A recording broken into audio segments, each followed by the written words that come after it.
बरा.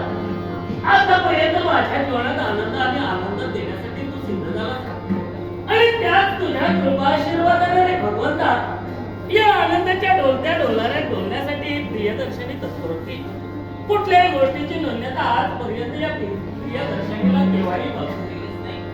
सारी सुख एकसारखी अवतीभोवती वास करत आहे आणि बरोबर त्याच योग्य मन अगदी एकसारखं कृतार्थ झालेल्याचा भास एकसारखा मनाच्या ठिकाणी थांबण्यासाठी सिद्ध होते ही प्रियदर्शनी.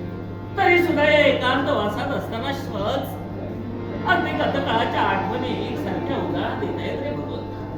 अनेक वर्ष झाली रे माझ्या संसारात, पण या संसार वेळेवर लागलेले फूल उमललं कधी. परमेश्वर याच गोष्टीचं वाईट वाटते.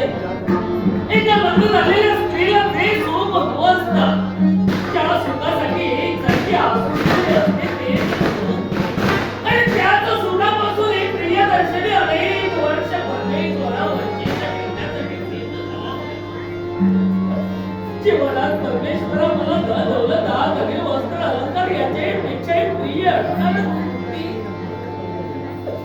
आणि तेच सुख मात्र ते सुख नाही रे परमेश्वरा माझ्या जीवनात प्राप्त करून दिलं.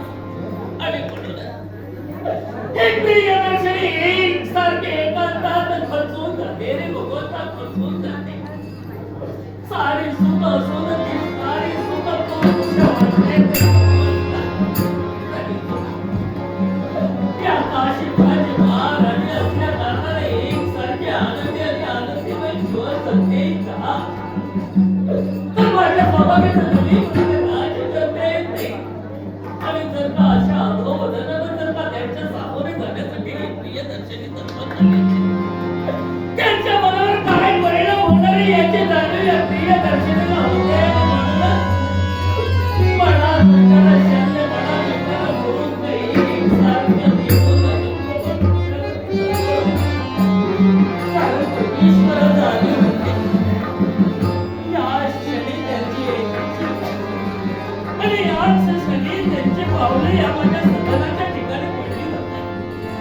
मग जर अशा अवस्थेत जर का मी त्यांना सामोरे गेले असेल तर काय होईल याची जाणीव मला. आणि म्हणूनच शंकर भेटातून येणारे औषध तुला मनात असणारे हे स्वतःसाठी सहजरित्या अगदी उभी राहते ती प्रियदर्शनी. आत्मविश्वास आहे, आशीर्वाद देण्यासाठी काही शंका होईना माझ्या महालाच्या ठिकाणी त्यांची पावलं लागतात. हाच आनंद मनोमनी घेण्यासाठी मी होते आणि म्हणूनच त्याच माझ्या मनी प्रियाची होय माझ्या मनी प्रियाची